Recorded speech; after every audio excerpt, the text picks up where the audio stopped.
اعوذ باللہ من الشیطان الرجیم، بسم اللہ الرحمن الرحیم۔ پیارے بچوں، السلام علیکم۔ جماعت پانچویں، موضوع ہمارا ہے تھامس ایلوا ایڈیسن۔ اس سے پہلے ہم نے جو سبق شروع کی تھی وہ تھا ہمارا سکے کا رواج، جو کہ ہم نے مکمل کر دی ہے۔ تو پیارے بچوں،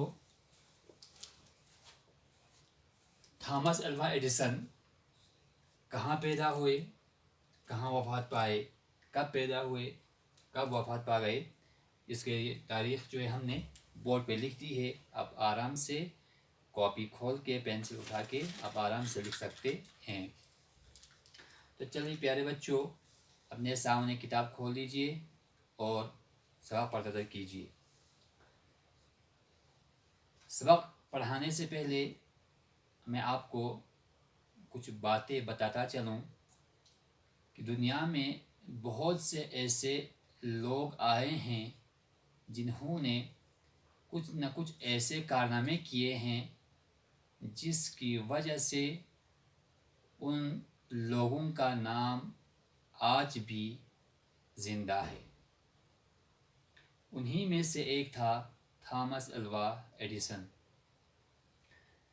انڈوں میں سے چوزے کیسے نکل آتے ہیں، پرندے ہی آسمان میں کیوں اڑتے ہیں، ہمارے ارد گرد جو اشیاء ہیں ان کی اصل کیا ہے، ہمارے گرد و پیش جو کچھ ہو رہا ہے وہ کیوں اور کیسے ہو رہا ہے، یہ وہ سوالات ہیں جو سب کے ذہنوں میں پیدا ہوتے ہیں۔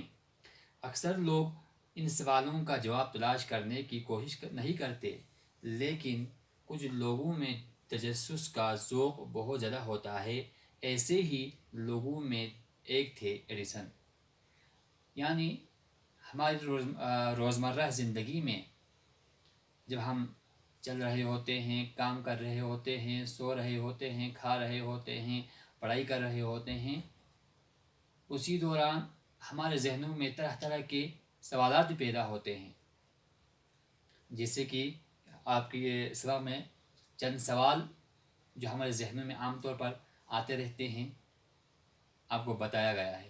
یعنی انڈوں سے چوزے کیسے نکل آتے ہیں، پرندے ہی ہوا میں کیسے اڑ پاتے ہیں۔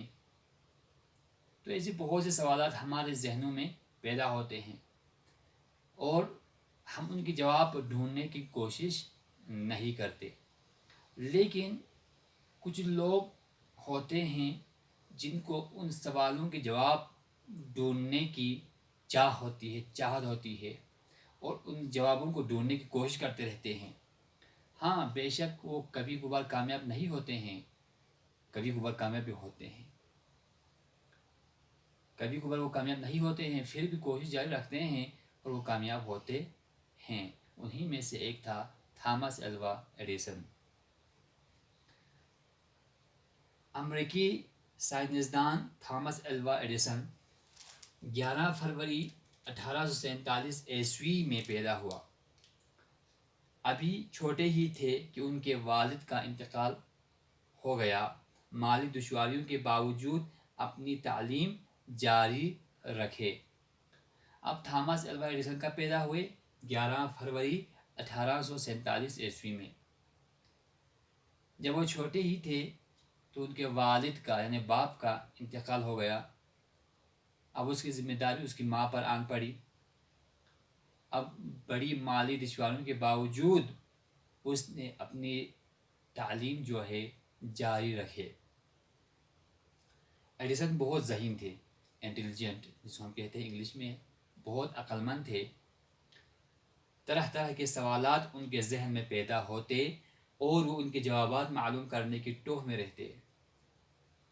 چونکہ وہ بہت ذہین لڑکا تھا، اسی لیے اس کے ذہن میں طرح طرح کے سوالات پیدا ہوتے تھے اور انہی سوالوں کے جواب ڈھونڈنے کی وہ کوشش کرتے تھے، اسی سوالوں کے جوابات ڈھونڈنے کی کوشش میں لگے رہتے تھے۔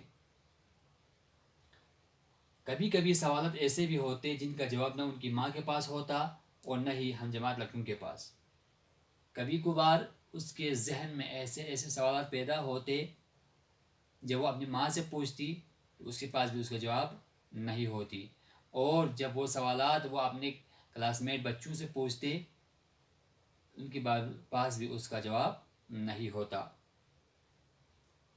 ان کے جواب کے لیے وہ عجیب و غریب تجربے کرتے، اور ان سوالوں کے جواب جو نہ ان کی ماں دے پاتی تھی نہ اس کے ہم جماعت بچے دے پاتے تھے، ان کی جواب ڈھونڈنے کے لیے وہ طرح طرح کے تجربے کرتے رہتے تھے۔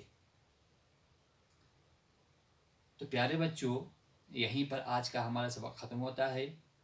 اگلی سبق کے لیے ہم اگلی ویڈیو میں آپ کے سامنے حاضر ہوں گے۔ تب تک کے لیے والسلام علیکم ورحمۃ اللہ وبرکاتہ۔ اپنے دعاؤں میں ہمیں ہمیشہ یاد رکھیے گا۔